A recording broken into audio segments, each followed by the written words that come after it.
To ba, wato a jiya ne Congress ɗin Amurka suka fara tattaunawa akan matsalar Najeriya, akan matsalar wato Christian genocide a Najeriya, akan maganar matsalar Najeriya a matsayin da aka sata na country of particular concern.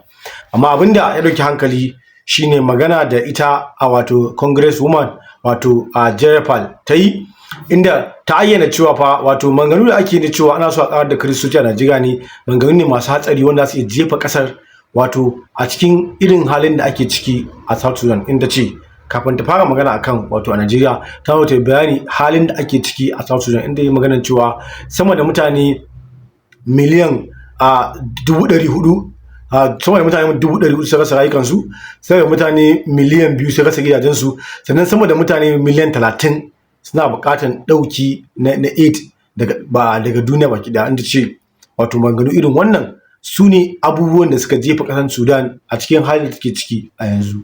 Da dawo kan Najeriya ta ce wato abubuwan da ke faruwa a Najeriya ba wai wato ƙarar da Kiristoci ake so a yi ba, ko kuma ana ma Kiristoci kisan gilla ko kuma kisan kiyashi, inda ce ƙungiyoyi group da dama a Najeriya suna fuskantar irin wannan matsala, inda ake cewa matsalar tsaro ba matsala ce a Najeriya baki ɗaya, inda ta ce fa wato lallai abin da ya kamace mu shine mu kalli abin yin take in a holistic view, inda ta ce musamman a middle belt tsakanin Benue da Plateau, ta ce wato matsaloli na ta'addanci tashin hankali ba matsaloli na addini kadai ba, matsaloli ne wanda suka wato daɗe a tarihi, matsaloli ne na yarurka, matsaloli ne na wato manoma da makiyaya, matsaloli ne na addini da kuma matsaloli ne na kabilanci, wanda ce dukkan su addinai ma wato suna taka rawan gani a cikin irin wannan rikici da matsaloli da ake fuskanta.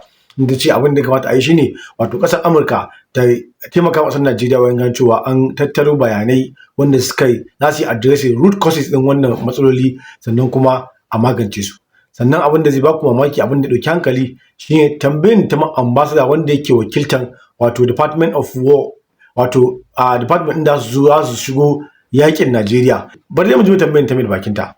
And so I want to start by saying I'm very concerned that a day after President Trump saw a clip on Fox News about the persecution of Christians in Nigeria, he threatened to go, quote, guns a-blazing in Nigeria and revoke all assistance.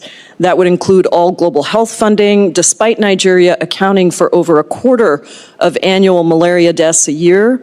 And being home to the world's third largest population living with HIV. These are all issues I worked on in Africa long before coming to Congress.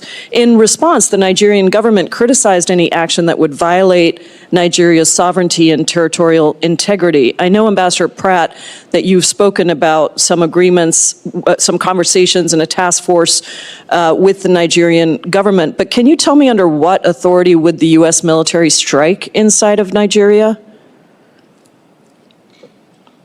Well, the Secretary of State, and thank you for the question, Congresswoman. The Secretary of State has directed us to put together a comprehensive plan that uses all tools at our disposal, including security and Department of War. And this would be primarily focused on the security that we are providing to the government of Nigeria, and how they are deploying their assets. We can also share information and intelligence. We can talk about counterterrorism. And so those are the tools that we are primarily looking at in our strategy. Don't you think it would have been appropriate to have the task force discussion and the alternatives presented prior to the president going on Truth Social and saying we're going to go guns a-blazing into Nigeria? We've been working on these problem sets in Nigeria for a long time.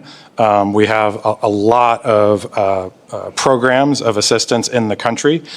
They did undergo a foreign assistance review, but many of them continue, and we want to make sure that we're using them strategically to get the best outcomes. Very diplomatically said, Ambassador.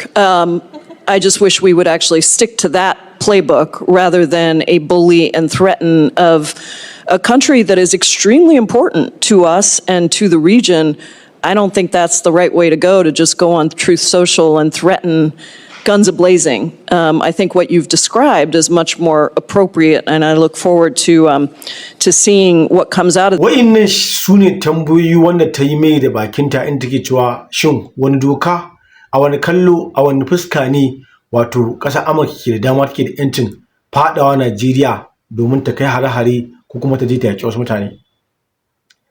Inda tambayan kusan shi wannan ambassador kauce ma wannan tambaya ya yi, ya kawo mata wasu diplomatic way, inda ƙarshe ya ce mai wato ta ɗan fi jin daɗin ansoshin da ya bada akan wato maganganun da shi shugaba Trump ya yi na cewa za su shigo Najeriya gun blazing da kuma sauransu, inda ce dai wa'innan abubuwa ne wanda ya kamace an kalle su, domin kuwa mutanen da suke ɗauke da bindiga, kawo musu wasu mutanen da ke ɗauke da bindiga ba shi ne maslaha ba, wato tattaunawa da kuma gane menene makasudin ƙashin bayan irin wannan tashin hankali shine abubuwan da ya kamace an maida hankali a kai domin samu wato bakin zaren, domin kuma iya gano menene matsalar da ke faruwa.